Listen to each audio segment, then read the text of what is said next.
నువ్వు లైఫ్‌లో ఏదైనా చేయాలని ఏదైనా చేయకుండా ఉండిపోయిందా? అది ఎందువల్ల ఏంటని ఆలోచించవా? ఫోకస్ చేయకపోవడం వల్ల అయితే కాదు. మనం ప్రతి ఒక్కరం మన లైఫ్‌లో అచీవ్ అవ్వాలంటే ప్రతి ఒక్క వర్క్ మీద కూడా మనం 100% ఫోకస్ చేస్తాం.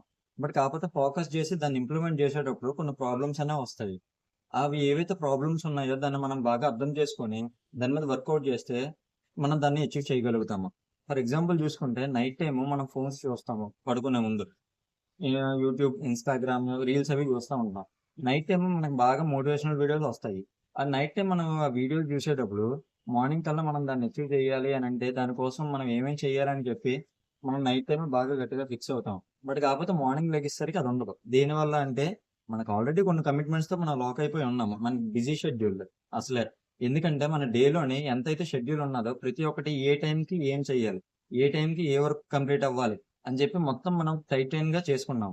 ఇప్పుడు మనం ఏం చేయాలంటే మన లైఫ్‌లోకి ఇప్పుడు కొత్త వర్క్ అనేది యాడ్ అవ్వాలి అంటే, ఉన్న వర్క్స్‌ని కొంచెం కంప్రెస్ జేసుకోవాలి. అంటే తక్కువ టైంలోనే ఆ వర్క్ ఎలా కంప్లీట్ చేయాలని మనం తెలుసుకోగలిగితే కొత్త వర్క్ అనేది యాడ్ అవుతా ఉంటది. పేజ్ పేరొచ్చేసరికి మైండ్‌సెట్ విత్ హర్ష. మీకు ఈ పేజ్‌లోని మనం ఎలా ఫోకస్డ్‌గా ఉండాలి? మనకు చాలా ఓవర్ థింకింగ్ ఉంటది.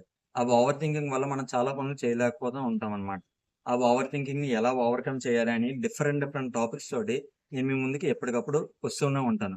ఇలాగే సేమ్ మీరు కూడా నాలాగే లైఫ్ చేంజ్ చేయాలని అనుకుంటారా? అలా అనుకున్నట్టయితే గనుక ఇప్పుడే నా పేజ్‌ని సబ్స్క్రైబ్ చేయండి. In the mean while time మీరు కూడా లైఫ్‌లో ఏదైనా చేయాలనుకుని చాలా సార్లు మీరు అనుకుని ఉంటారు. అది ఏదైతే చేయలేకపోయారో, ఫ్యూచర్‌లో మీరు ఏమైనా చేద్దాం అనుకుంటున్నారా? అలాంటిది ఏదైనా ఉంటే కామెంట్ బాక్స్‌లో షేర్ చేయండి. ప్రతి ఒక్కరికి ఒక గోల్ అన్నది ఉంటది. అది రీచ్ అవ్వడం కోసం మనం కష్టపడతాము. అది రీచ్ అవ్వకపోయేటప్పటికి చాలా ఇబ్బంది పడతాం. బట్ కాకపోతే దాన్ని మనం రీచ్ అవుదాం. Thank you.